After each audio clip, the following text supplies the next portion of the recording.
নমস্কার। আমার আজকের নিবেদন শক্তিপদ রাজগুরুর লেখা বেসাতি। চলুন শুনে নেওয়া যাক আজকের ছোট গল্প।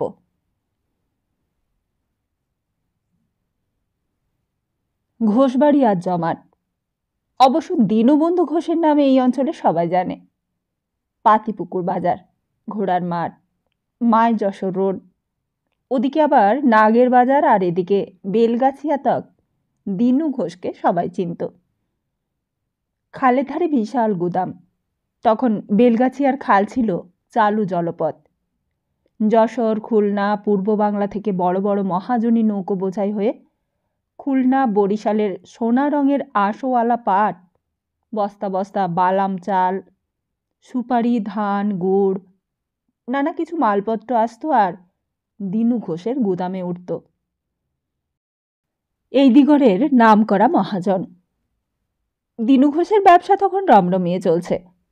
তখন উত্তর কলকাতার বেলগাছিয়া পার হলেই দেখা যেত জলা, হোগলা বন আর মাঝে মাঝে দু একটা বাগান বাড়ি। যশোর রোডের পাশ দিয়ে তখন বসিরহাট যাওয়ার ছোট রেলগাড়ি যেত, আর ওই রেলগাড়ি ছিল যোগাযোগের পথ। দীনবন্ধু ঘোষ তখন বেলগাছিয়া ছাড়িয়ে একটু আগে যশোর রোডের ওইদিকে একটা বাগান বাড়ি কেনে। বেশ কিছু আম, কাঁঠাল, লিচু গাছও রয়েছে। আশেপাশে 2-4 জন বাসিন্দাও আছে। দীনু ঘোষ তখন ওই বাড়িটা কিনে চাল পাটের আড়ত করেছিল। সেসব এখন অতীতের কথা। এখন দীনবন্ধুর ছেলেরাও গত হয়েছে। 2 ছেলে মারা যাওয়ার পর বিষয়পত্র ভাগ হয়ে গিয়েছে, আর বেলগাছিয়ার খাল এখন বন্ধ। পূর্ব বাংলা এখন ভিন্ন রাজ্য, তাই ব্যবসা বাণিজ্যও বন্ধ হয়ে গিয়েছে। শুধু দীনু ঘোষের নামটাই রয়ে গেছে মাত্র। ছোট তরফের ভাগে পড়েছিল ওই বাগান বাড়িটা।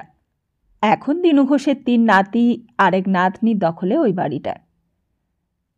ঘোষবাড়ির হাঁকডাক ছোটবাবু নরেন ঘোষ বেঁচে থাকার অবধিই ছিল। নরেনবাবু দীনু ঘোষের ছোট ছেলে। দীনু ঘোষ কষ্ট করে ব্যবসা করে সম্পত্তি কিনেছে, আর ছোট ছেলে নরেন শুধু ভোগই করেছে। বাবা মারা যাওয়ার পর ভারত 2 টুকরো হয়ে গেল। বদলে গেল কলকাতার হাল। বড় ছেলে ব্যবসা সামলাবার চেষ্টা করেও পেরে ওঠেনি, ফলে ব্যবসাও উঠে গেল। 2 ভাই 2 দিকে। নরেন ঘোষ এইসব নিয়ে ভাবে না, তার ভাববারও দরকার নেই। ব্যবসা, দোকান, গুদাম বিক্রি করে বেশ কিছু টাকা পেয়ে সে পাতিপুকুরের এই বাড়িতে উঠে এসেছে তার ছেলে মেয়েদেরকে নিয়ে। বছরেই এইদিকে চেহারাটা বদলে গিয়েছে। দেশভাগের পর পূর্ব বাংলার লক্ষ লক্ষ মানুষ এসে কলকাতার আশেপাশে যে যেখানে পেরেছে বসত গড়েছে, ফলে আশেপাশের সব জায়গার দামও চড়চড় করে বেড়েছে।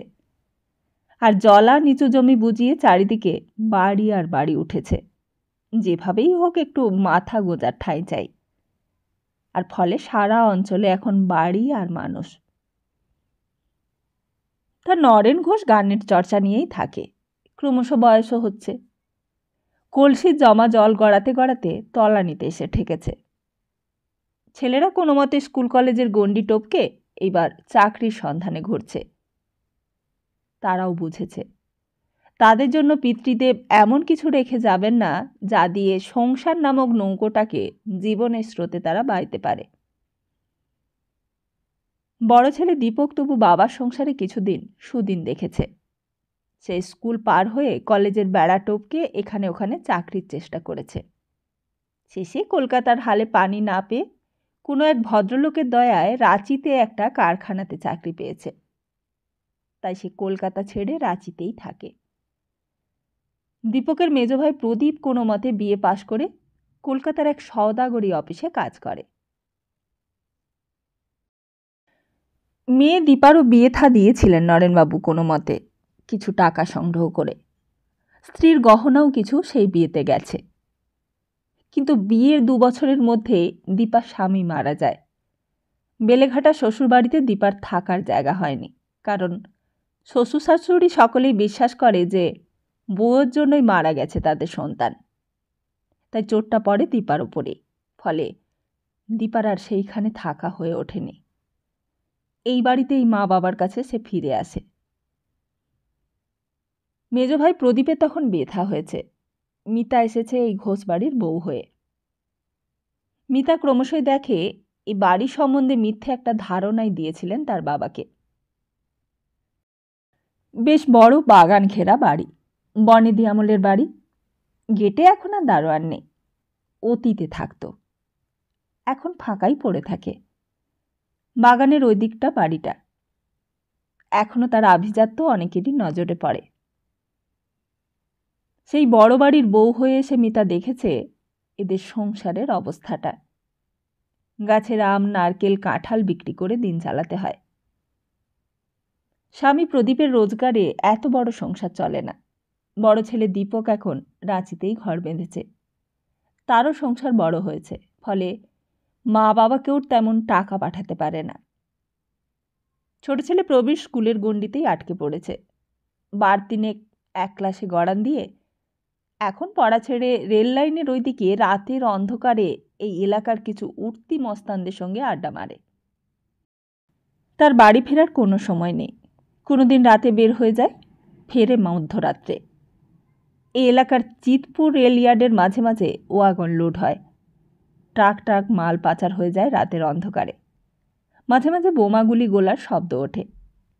অন্ধকারে ছায়ামূর্তির দল এইদিকে ওদিকে দৌড়াদৌড়ি করে।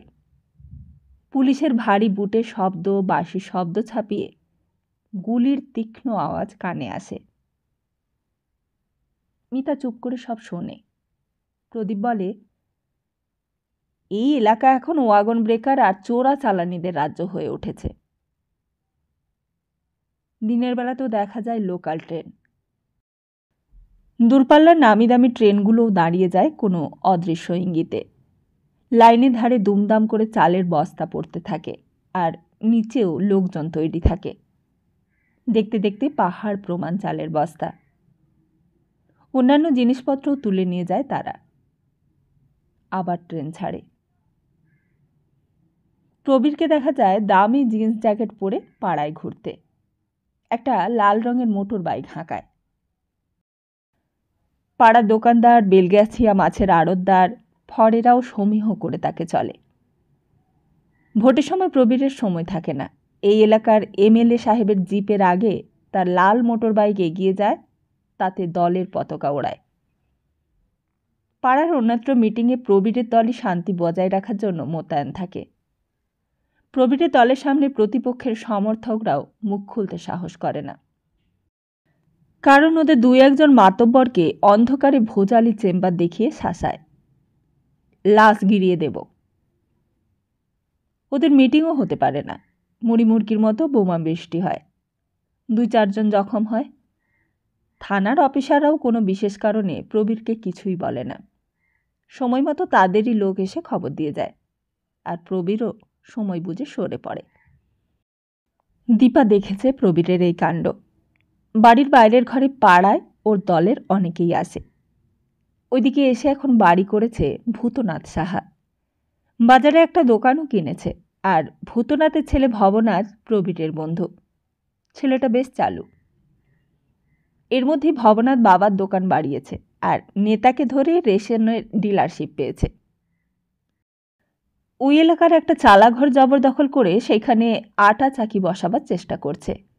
তাই সেই নেতার ভোটে ভবনাথও জোর প্রচার চালায়। প্রবীরদের বাড়িতেও আসে। প্রবীরকে এখন বাড়িতেও সমীহ করে।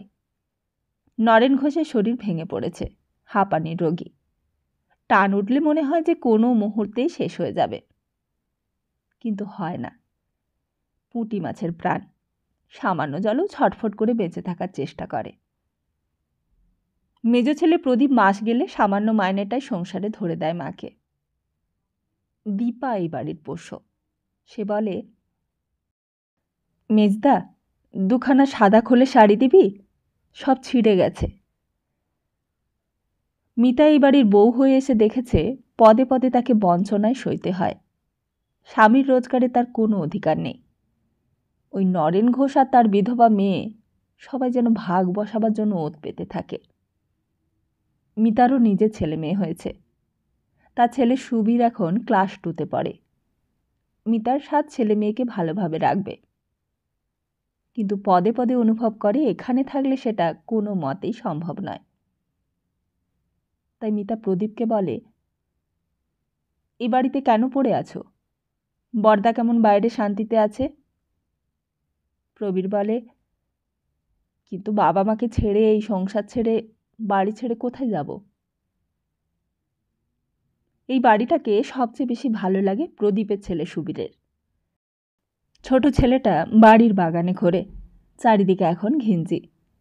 বাড়ি, দোকান, বস্তি সব যেন জায়গাটাকে ভরিয়ে দিয়েছে। তার মাঝে তাদের পাঁচিল ঘেরা এই সবুজ বাগান। শিশু সুবীরের কাছে এক নতুন সুন্দর জগৎ বলে মনে হয়। আম গাছে মুকুল আসে, বাতাসে মিষ্টি গন্ধ ওঠে, মৌমাছির গুনগুন শব্দ শোনে সে কান পেতে। কাঁঠালি চাপা ফুলের মিষ্টি সুবাস তার কাছে বিচিত্র এক অনুভূতি আনে। সকালে উঠে সে বাগানে আসে। পাখিদের কলরব ওঠে এখানে। চাপা গাছের হলুদ ফুলের সমারোহ, রঙিন ডানা মেলে ওরা প্রজাপতির দল। সুবীর যেন রূপকথার রাজ্যে হারিয়ে যায়। এটাই তার জগৎ। এখানে যেন নীলপরীরা ভেসে আসবে, তাকে নিয়ে যাবে কোনো এক স্বপ্ন রাজ্যে। ছোট্ট সুবীর তাই মাঝে মাঝেই বাড়ি থেকে বের হয়ে এই বাগানে চলে আসে। নরেন ঘোষ এতদিন ভুগে ভুগে হঠাৎ সেই দিন হার্ট ফেল করে মারা যায়। যেন বেঁচেই যায় সে। আর নরেনবাবুর স্ত্রী, এই বাড়ির গিন্নিও, কমাস পরেই জ্বরে পড়ে। বেঘোর জ্বর, হুঁশ নেই। প্রদীপ কি করবে কিছুই ভেবে পায় না। বাবার কাজের জন্য বরদাকে লিখেছে কিছু টাকা আনতে। বড় ভাই দীপক এসেছিল তার স্ত্রী ছেলে মেয়েদেরকে নিয়ে। কিন্তু টাকার কথা সে বলে, এ বাড়ির আয় পয় আমি কিছুই নিই না। বাবারও কিছু জমানো টাকা ছিল, তার থেকে সাধ্য কর, আমার দেওয়ার মতো অবস্থা নেই। মিতা কথাগুলো শোনে। ছোট ভাই প্রবীরও কিছুদিন ধরে বেপাত্তা। রেল লাইনের ধারে কে যেন খুন হয়েছিল, সে ব্যাপারেই নাকি পুলিশ প্রবীরকে খুঁজছে। প্রদীপই ধার দেনা করে কোনো মতে ঘোষ বংশের দ্বিতীয় পুরুষের সৎকার শেষ করে, আর তার কয়েক মাস পরে মা অসুখে পড়ে। দীপাও দেখে সংসারের হাল। প্রবীর বাড়িতে নেই, সেও বোঝে দাদার অবস্থা। তার মনে হয় কিছু করা দরকার। আজকাল মেয়েরাও কাজকর্ম করছে, কিন্তু দীপা লেখাপড়া তেমন শেখেনি। বিয়ে থার পর নিজের সংসারে গিয়েছিল, সেখানেও তার ঠাঁই হয়নি। সব আশা, সব আশ্বাস, নির্ভরতা হারিয়ে ফেলেছে সে। বাবা মায়ের ভরসাতেই মেয়েরা বাপের বাড়িতে থাকে। ভাই ভাইয়ের বউরা তাদের মেনে নিতে পারে না, বোঝা বলেই ভাবে। পদে পদে দীপা দেখে ওদের ব্যবহারে সেই ভাবটাই ফুটে উঠেছে। ভবনাথ অবশ্য মাঝে মাঝে আসে, প্রবীরের গোপন আস্তানার খবর সেই জানে। ভবনাথ এখন মনে হয় ভালো হয়েছে, ভালোই আছে। প্রবীর সেই নেতাদের হয়ে গোপনে লড়াই করে। ভোটের সময় দলবল নিয়ে বুথে ভিড় জমায়। ওর দল বুথ দখল করে নেতাদের ভোটের বাক্স ভরিয়ে দেয়, বাধা দিলে বোমাও ছোড়ে। আর ভবনাথ দাদার দলের হয়ে মিটিং করে, মিছিল করে, বেশ গুছিয়ে নিয়েছে। এখন আবার আটা চাকি করেছে, ব্যাংক থেকে লোন নিয়ে তেল কল বসাচ্ছে। দীপা সেই দিন ভবনাথকে বলে, মায়ের অসুখ, কিছু টাকার দরকার। বাগানে তখন বৈকাল গড়িয়ে সন্ধে নামছে, পাখিদের কলরব শোনা যায়। দীপা ক্রমশই জেনেছে প্রবীরের বন্ধুদের মধ্যে ভবনাথকেই বিশ্বাস করা যায়। এর আগেও ভবনাথ দীপাকে এটা সেটা এনে দিয়েছে, শাড়িও দেয়। দীপা প্রথমে অনুযোগ করত, কেন আনো এসব? ভবনাথ বলে, দিতে মন চায়, তুমি নেবে না? দীপা চুপ করে যায়। দেখেছে ভবনাথই একমাত্র মানুষ যে তার জন্য ভাবে, কিছু করার চেষ্টা করে। প্রথমে দীপার এটা ভাবতে সংস্কারে বাধ্য, কিন্তু ক্রমশই দীপা ভেবেছে তার কোনো অপরাধ নেই। স্বামী মারা যেতে শ্বশুর বাড়ি থেকে বিতাড়িত হলো, এখানেও আজ তার পাশে কেউ নেই, অথচ তাকে বাঁচতে হবে, একটা অবলম্বন চাই। ভবনাথকেই মনে হয় সেই নির্ভর। দীপা আজও বলে, কি হবে ভব, প্রতিবার কত দেবে, ছোটনেরও কোনো খবর নেই। ভবনাতে তখন ব্যবসায় কাঁচা পয়সা আসছে, সেও ব্যবসাদার, হিসেব করেই চলে। ভবনাথ বলে, আমি তো আছি। ভবনাথই টাকা দেয়। মিতাও দেখেছে ব্যাপারটা। বাড়ির বাগানে মিতা দেখেছে ভবনাথ আর দীপাকে ঘনিষ্ঠভাবে কথা বলতে। মিতা প্রদীপকে বলে, ছেলেমেয়েরা বড় হচ্ছে, তারা ওই প্রেমের নাটক দেখছে, তোমার বিধবা বোনকে একটু বুঝে শুনে চলতে বলো, এসব আমার ভালো ঠেকছে না। প্রদীপ সব জানে। দীপা মাঝে মাঝে তাকে গোপনে কিছু টাকাও দেয়, আর সেই টাকা কিভাবে কোথা থেকে আসে তাও প্রদীপ জানে। বোনের সম্মান এই ঘোষবাড়ির সম্মানের থেকেও আজ তার কাছে টাকাটাই বড়।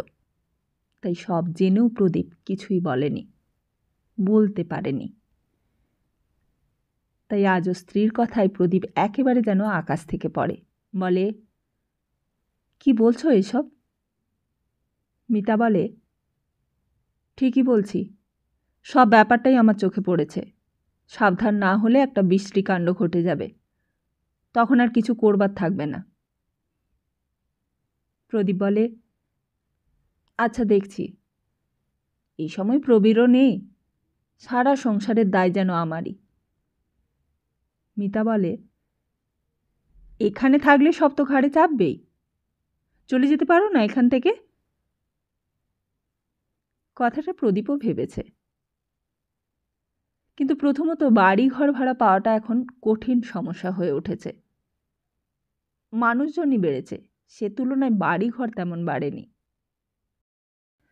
ফলে বাড়ি ঘরের চাহিদা যত বাড়ছে, ভাড়াও তত বাড়ছে। তার উপর রয়েছে সেলামি, তার পরিমাণও খুব কম না। তাই বাড়ি ভাড়ার কথা ভাবতেও পারে না প্রদীপ। মিতা বলে, তাহলে পড়ে পড়ে মারই খাও। এক ভাই তো দেশান্তরী হয়ে গেছে, অন্যজনের কোনো পাত্তা নেই, আর এক বোন শাঁখা সিঁদুর মুছে ঘোমটার নিচে খ্যামটা নাচ শুরু করেছে। ভালোই চলছে, যা হোক। প্রদীপের মা ছিল একটা সমস্যা। বাবা আগেই গিয়েছেন, এইবার মাও কদিন জ্বরে ভোগার পর চলে গেল। মা বাবাই সংসারকে কিছুটা বেঁধে রাখে, ভাই বোনেদের একটা সুরে বাঁধার চেষ্টা চালায় যত দিন পারা যায়।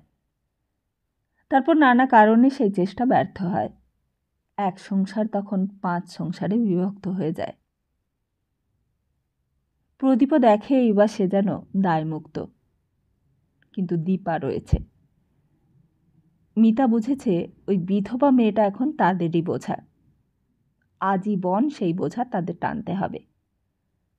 তাই তার মনও বিদ্রোহী হয়ে ওঠে, আর সে ভাবটাও প্রকাশ পায় কথাবার্তায়। প্রদীপের ছেলে সুবীর আর মেয়ে পিয়া অবশ্য এসবের খবর রাখে না।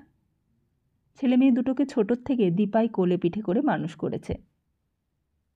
মিতা সংসারের কাজে ব্যস্ত, তাদের নাওয়ানো খাওয়ানো, স্কুলে নিয়ে যাওয়া, ফিরিয়ে আনা, এসব দীপাই করে। তার শূন্য জীবনে ওই শিশু দুটোই যেন অবলম্বন।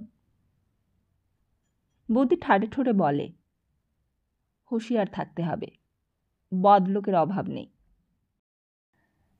অর্থাৎ ভবনাথ সম্বন্ধেই ওই মন্তব্যটা করে। মিতা আবার কখনো বলে, একজনের রোজগারে 5 জনের আজকাল আর চলে না, নিজেদেরও হাত পা বের করতে হয়।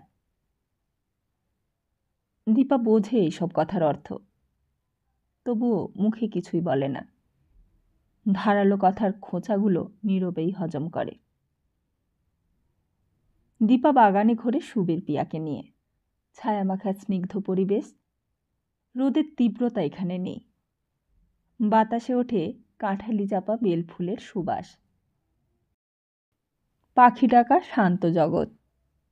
গাছের নিচে বসে দীপা কোনোদিন রাজপুত্র তেপান্তরের মাঠের গল্প বলে। শিশু মনের কল্পনায় ফুটে ওঠে পক্ষীরাজের ছবি। সুবীর বলে, পিসি, রাজপুত্র খুব বড় লোক না?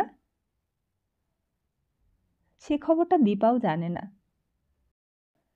তার চোখে এক রাজপুত্রের ছবি ভেসে ওঠে, আর সে ওই ভবনাথ। ওই ভবনাথকে কেন্দ্র করে দীপার বঞ্চিত মনও স্বপ্ন দেখে। হঠাৎই ছোট ভাই প্রবীর ফিরে আসে। এখন তার চেহারাতে এসেছে এক উদ্ধত ভাব। সে দেখেছে জীবনকে নানা পটভূমিকায়। দেখেছে টাকা প্রতিপত্তিটাই বড় কথা। এখন বাড়িতে আসে, তবে আলাদাই থাকে। তার আসা যাওয়ারও কোনো ঠিক ঠিকানা নেই। কখন খায়, কি খায়, কোথায় খায়, তাও জানা যায় না। দীপা বলে, ছোড়দা, কি করিস তুই? কাজকর্ম কিছু দেখ না। প্রবীর ওই দিককার ঘরটায় থাকে। দরজাটা বন্ধই থাকে। ওই পাশ দিয়ে তার যাতায়াতের পথ। প্রবীর বলে, আমার জন্য কাউকে ভাবতে হবে না, আর আমিও কারোর জন্য ভাবি না। সেসব টাইম আমার নেই। মাঝে মাঝে পাড়ার গোপেশ বাবুর জিপ এইখানে আসে। কি সব মালপত্র নামায়, না হয় তুলে নিয়ে চলে যায়। গোপেশবাবুই এখন এই এলাকার অলিখিত সম্রাট। বড় রাস্তার ওদিকে বিস্তীর্ণ জলা বুঝিয়ে তার হাউসিং কমপ্লেক্স গড়ে উঠেছে। ইদানিং এদিকেও একটা ফ্ল্যাট বাড়ি তৈরি হচ্ছে যত্রতত্র। আর পড়তে পারছে না। 2.5-3-4 লাখ টাকাতেই বিক্রি হয়ে যাচ্ছে শুয়োর খুপড়ির মতো 2 ঘরের ফ্ল্যাট। প্রবীর এখন গোপেশদার কাছের মানুষ, আর এই এলাকার উঠতি মস্তানদের নিয়ে প্রায়ই ঘোরাফেরা করে। দীপাকে সেদিন প্রবীর বলে, ওই ভব ব্যাটার সঙ্গে শুনি বেশ মেলামেশা করছিস। দীপা কোনো কথা বলে না। ওই উদ্ধত প্রবীরকে সে পাত্তাই দিতে চায় না। প্রবীর বলে, ও ব্যাটা আজকাল ধরনীর দলে মিশছে। গোপেশদা বিশুদাকে লেঙ্গি মারতে গেলে ওকেই ফুটিয়ে দেব। এইসব অন্ধকারে রাজনীতি দীপা বোঝে না, তবুও বলে, এই গোপেশদাই কি সাধু? প্রবীর দেখে বোনের দিকে। চটে ওঠে সে গোপেশদার নিন্দা শুনে। বেশ জানে ধরণীবাবুর দল এইবার এইখানে ক্ষমতায় আসতে চায়। তারা এলে প্রবীরের মস্তানি তোলা আদায় বন্ধ হয়ে যাবে। তাই প্রবীর ভবনাথকে সহ্যই করতে পারে না। প্রবীর বলে, ওই ধরণীর চেয়ে অনেক সৎ, ভবনাথের মতো ধান্দাবাজ নয়। এর কদিন পরেই কাণ্ডটা ঘটে যায়। অবশ্য প্রস্তুতি চলছিল অনেক আগের থেকেই। দীপা সেদিন ভোর রাতে বাড়ি ছেড়ে চলে যায়। বেলা অবধিও ফেরে না। সুবীর পিয়াকে স্কুলে পাঠানোই যায় না। দীপা নেই, কিন্তু গেল কোথায় সে? মিতা বলে, দেখো কি সর্বনাশ করে গেল মুখপুরি। বারবার বলেছিলাম সাবধান হও, এবার হলো তো? প্রদীপ প্রবীরকে ডাকে। প্রবীর বেলা অবধি ঘুমোয়, কারণ রাতে তার ফেরার ঠিক নেই। তার বেশিরভাগ কাজ হয় রাতের অন্ধকারে। সেদিন দাদার ডাকে ধর্মর করে উঠে বসে। অভ্যাসবশত বালিশের নিচের থেকে চেম্বারটা তুলে নেয়, কারণ সে যেসব কাজ করে তাতে তার শত্রুর অভাব নেই। সে চেম্বারটা তুলে লাফ দিয়ে ওঠে। কে? প্রদীপ ভাইয়ের হাতে অস্ত্রটা দেখে ঘাবড়ে যায়। ভাই সম্বন্ধে তার বেশ কিছু ধারণা ছিল, কিন্তু সে রিভলভার নিয়ে ঘোরে সেটা সে জানত না। প্রদীপ বলে, ওসব রাখ, দীপাকে পাওয়া যাচ্ছে না। সে কি? প্রবীর কি ভেবে বের হয়ে যায়। তার মনে হয় এটা ভবনাথেরই কাজ। তাই ওর বাড়িতেই শটান গিয়ে হাজির হয়। কিন্তু ভবনাথ তো বাড়িতে নেই, কোথায় যেন বেড়াতে চলে গেছে কাল রাত্রে। প্রবীর বাড়িতে ফেরে। বাড়িতে ফিরে এসে বলে, ওই ব্যাটার সঙ্গেই কেটেছে। ব্যাটাকে পেলে লাশ গিরিয়ে দিতাম। ক্রমশ প্রবীরও বুঝেছে ধরণীবাবুর দলও তৈরি, তাকেও সাবধান হতে হবে। প্রবীর ভবনাথের ভাইকে শাসায়। কোথায় ভবা? বল, না হলে ভালো হবে না বলে দিচ্ছি। পরদিন সন্ধ্যাতে প্রবীরের ওপরেই একটা বোমা পড়েছিল। নিহাত বরার জোরেই বেঁচে গেছে। প্রবীরের দলের গোপেশ দাও ব্যস্ত হয়ে ওঠে, বলে ধরণীতে দেখে নেব। ভয় হয় মিতারও। তাদের বাড়ির সামনেই বোমা পড়েছে। ভীত মিতা বলে, এখান থেকে চলো, যেখানে হোক, এই ডাকাত গুন্ডা রাজ্য থেকে চলো। মেয়েটাও গেছে, একা একা দুটো বাচ্চাকে নিয়ে পড়ে থাকি এই বনপুরীতে। তা কথাটা প্রদীপও ভাবছে। আর এমন দিনে প্রবৃতি বলে, এত বড় বাড়ি বাগান এসব রাখা যাবে না, বিক্রি করলে ভালোই দাম দেবে গোপেশদা। সেই টাকার কিছু দিয়ে বাড়ি না হয় একটা ফ্ল্যাট কিনে বাকি টাকাটা ব্যাংকে রাখলে সুদও আসবে। কথাটা মনে ধরে প্রদীপের। এই ভূতের রাজ্য থেকে অন্যত্রই সে চলে যাবে। সিথি থেকে 2 লাখের মধ্যে 2 কামরার ফ্ল্যাটও পাওয়া যায়। গোপেশবাবু ওত পেতেই ছিল। প্রায় 12 বিঘে জায়গার বাড়ি বাগান, উঁচু জমি, রাস্তার ধারেই। মিতা বলে, সেই ভালো, চলো এখান থেকে, না হলে কোন দিন বোমা গুলিতেই প্রাণ যাবে। বড় ভাই দীপকও এসেছে রাঁচি থেকে, তার স্ত্রী ছেলে টুকাই বুবাইদের সঙ্গে নিয়ে। শেষবারের মতো পৈতৃক ভিটে এই সবুজ বাগান দেখাতে। প্রবীরও ব্যস্ত, কাগজপত্র করতে হবে। প্রদীপ এর মধ্যে একটা ফ্ল্যাটের জন্য বায়না করেছে, তবে ফ্ল্যাট তৈরি হতে দেরি হবে। তাই ওই সিথির অঞ্চলে বেশ কিছু টাকা কবুল করে 1 তলার 2খানা ইঁদো ঘরই নিয়েছে। কলপায়খানা কমন। মিতা ওই দিয়েই আপাতত চালাতে চায়। বলে, যা করা তাড়াতাড়ি করো, না হলে দীপা ফিরে এলে তাকেও টাকা সমান ভাগ দিতে হবে। তাই ওরা তাড়াতাড়ি লেখাপড়া শেষ করে এখান থেকে চলে যেতে চায়। সুবীর পিয়া এখন খুব খুশি। বুবাই টুকাইদের সঙ্গে করে বাগানে ঘোরে। আমগুলো পাকছে। সুবীর বলে, ওইটা হিমসাগর, আর ওই লাল মতো ওটা দাদুর হাতে লাগানো গোলাপ ঘাস। ওইটা বোম্বাই, খুব মিষ্টি। ওইদিকে টিয়া পাখির বাসা আছে। আর এইটা হলো চাপা ফুলের গাছ, হলুদ ফুলে ভরে যাবে বৃষ্টি পড়লেই। কি মিষ্টি গন্ধ। কোকিল ডাকছে। পিয়া বলে, কি মিষ্টি ডাকে না। রাতে অনেক পাখি থাকে এখানে, ডিম দেয়। বুবাইকে সুবীর তার স্বপ্নের জগৎ দেখায়। বাগানেই তাদের বেলা কেটে যায়। সেদিন দলিলপত্র হয়ে যায়, যে যার টাকাও বুঝে নিয়েছে। এইবার ঘোষবাড়ির আনন্দের হাট ভেঙে যায়। বুবাই টুকাইদের নিয়ে দীপক কলকাতার ঠিকানা চিরকালের জন্য মুছে দিয়ে চলে গেল। আর কোনোদিন এখানে আসবে না সে। তার পরদিন সকালের ট্রাকে মালপত্র উঠেছে। সুবীর প্রিয়া বাগানে। আমগুলোও সব পাড়া হয়ে গিয়েছে। যেন বাগানটাকে কারা লুট করেছে। ছড়িয়ে আছে পাতা ডাল, একটাও ফল নেই গাছে। তবুও কোকিলটা ডাকে।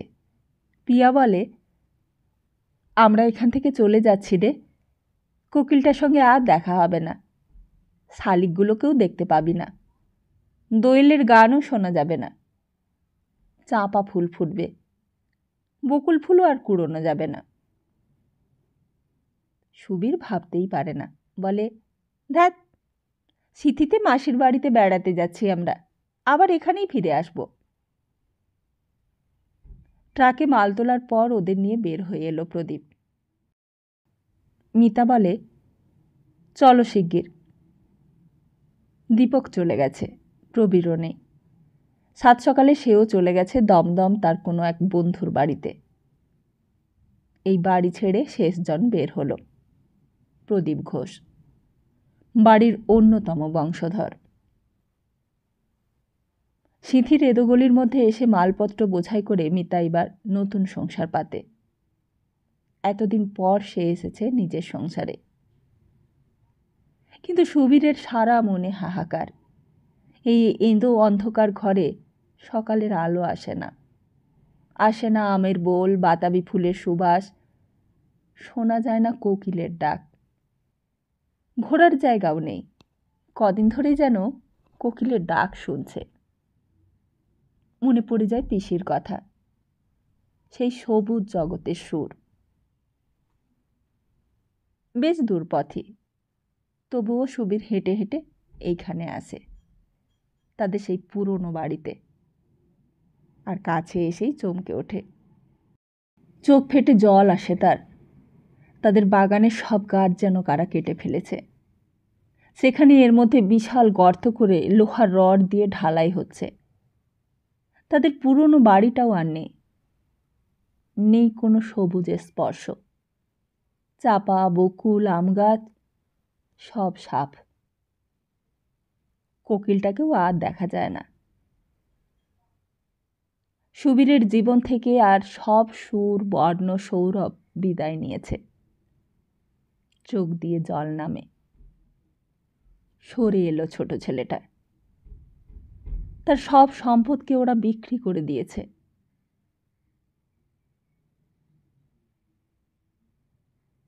নমস্কার, ভালো থাকবেন।